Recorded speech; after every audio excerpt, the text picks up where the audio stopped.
Визуальный опыт, он перерабатывает, чем его больше визуального опыта, чем человек способен видеть разную красоту, разные проявления красоты, вообще с разных сторон, разных народов, культур, и потом выдается как бы такой уже переработанный продукт.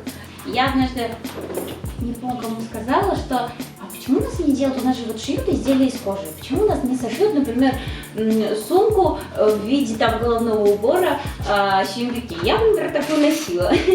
Такие вопросы, конечно, чаще задают те люди, которые смотрят те же показы от кутюры, потом задаются вопросом, это же не носибельно, это что такое, зачем они это показывают? И они не понимают, что это просто материал для вдохновения. В Бандуе постоянно татары собираются. И они на Казани, в общем-то, это в Нью-Йорке проводится. И как раз-таки вот этот национальный колорит, если бы мы его привнесли в актуальную, да, одежду, в актуальный гардероб, он бы стал как раз-таки, знаете, мне кажется, таким, во-первых, популярным, во-вторых, человек грел бы душу. Конечно, потому что все цепляются, кто... Привлечь молодежь к этому вопросу, чтобы молодежь хотела это носить, чтобы это было не реконструкцией сугубо, но в том числе сочеталось с нашим временем. То есть мы же с вами понимаем, что мы живем все равно, мы живем, развиваемся, время идет, и мы можем это максимально комфортно все встраивать в нашу реальность. И есть мейнстрим бренды, которые активно выходят на эти рынки, на это покупатели, вот как также Алена Ахмадуллина, которая у нас сейчас участвует в показе, она уже целенаправленно... Зонтик, Алена Она целенаправленно уже на определенный рынок, на middle east работает, делает коллекции, да, это хорошо идет, хорошо получается, но это опять понимание рынка, понимание, что туда нужно. Конкретно, да. Ну вот как бы я представляла свою коллекцию выпускную, она имела большой успех в Москве.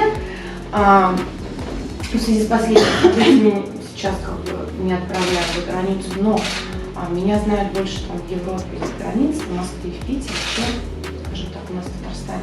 Это трикотаж, и трикотаж у меня не обычные костюмчики худые, грубо говоря, да, идея такая, что он должен быть фэшн. Потому что он космический, он прямо дизайнер, который летит в своей идее, и он не сможет заниматься вот этими всеми экономическими вопросами. Я делаю коллажи.